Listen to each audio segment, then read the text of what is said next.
इस डाउट में आपसे क्या पूछा गया है, अगर आप गौर से देखेंगे इस डाउट में आपको क्या दिया हुआ भैया, दो वेक्टर आपको गिवन है, ए वेक्टर और बी वेक्टर, राइट। तो ए वेक्टर आपके पास में है, बी वेक्टर है, इनके बीच का एंगल मैं थीटा ले लेता हूं बच्चों, ठीक है जी। इस थीटा को हम कैसे कैलकुलेट करते हैं, आप लोगों को पता है, कॉस थीटा जो होता है वो होता है आपके पास में कितना, A vector dot B vector upon A का मैग्नीट्यूड इंटू बी का मैग्नीट्यूड। ये आपके पास में इन दोनों के बीच का एंगल फाइंड करने का फॉर्मूला होता है। अब वो कह रहा है कि जो ए का कंपोनेंट बी के अलोंग है ना, ए का कंपोनेंट बी के अलोंग जो है और बी का कंपोनेंट जो ए के अलोंग है बच्चों, उन दोनों का रेशो कितना है आपका, उनका रेशो है √3:1।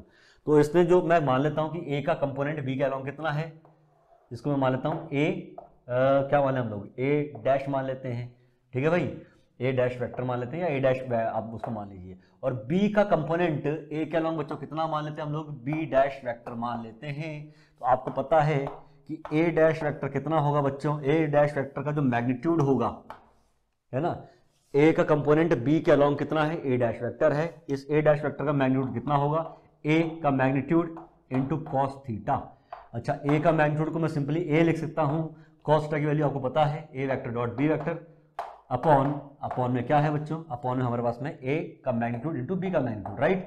तो यहाँ से ए के मैग्नीट्यूड से बी का ए का मैग्नीट्यूड गया, तो आपके पास में क्या आ जाएगा, A vector dot B vector upon B का मैग्नीट्यूड।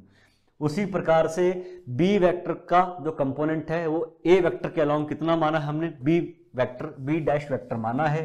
तो बी डैश वेक्टर का जो मैग्नीट्यूड होगा ये कितना होगा बच्चों, बी वेक्टर का मैग्नीट्यूड है ना, बी वेक्टर का मैग्नीट्यूड इनटू कॉस थीटा, ठीक है जी। बी वेक्टर का मैग्नीट्यूड को मैं सिंपली बी लिख सकता हूं, ये हो जाएगा into A vector dot B vector upon A का मैग्नीट्यूड इनटू बी का मैग्नीट्यूड, ठीक है जी। बी से बी गया आपका, तो यहाँ पे आपके पास क्या बचेगा, A vector dot B vector upon A.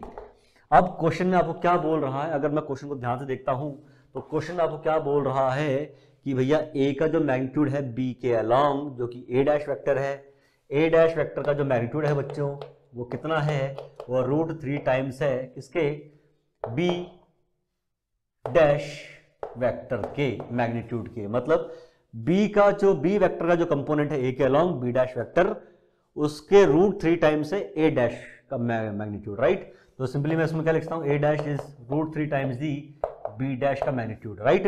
अब आपको पता है यहां से ए डैश और बी डैश का मैग्नीट्यूड बच्चों कितना निकलेगा, ये निकलेगा √3, इन दोनों का रेशो कितना निकलेगा, √3। और आप लोगों को अच्छी तरह पता है ए डैश और बी डैश का मैग्नीट्यूड का रेशो कितना होता है बच्चों, ये आपका होगा ए डैश की वैल्यू कितनी, ए डैश की वैल्यू हमारे पास में आ रही है A dot B upon B का मैग्नीट्यूड। तो इसको मैं सिंपली क्या लिखूंगा, ए डॉट बी अपॉन कितना, बी का मैग्नीट्यूड। और बी डैश को मैं क्या लिखता हूं, बी डैश को लिखता हूं मैं ए डॉट बी अपॉन ए का मैग्नीट्यूड। इसको सिंपली क्या लिखता हूं मैं, ए डॉट बी अपॉन ए का मैग्नीट्यूड, ये कि √3 टाइम्स आपके पास में है। ए डॉट बी से ए डॉट बी आपका पूरा कैंसिल हो गया बच्चों। तो यहां से ए वेक्टर और बी वेक्टर का जो मैग्नीट्यूड आएगा वो हमारे पास में कितना आ रहा है बच्चों, ए ऊपर चला जाएगा, बी आपका नीचे आ जाएगा, ये आ जाएगा √3:1। और यही तो इसने आपसे क्वेश्चन में पूछा है कि भाई कि हमारे पास में जो ये ए वेक्टर है और ये जो बी वेक्टर है, इसका मैग्नीट्यूड, इन दोनों का मैग्नीट्यूड का रेशो कितना होगा, तो √3:1 होगा। तो आपको ऑप्शन नंबर 2 करेक्ट चॉइस होनी चाहिए। तो आई होप कि आपको समझ में आया।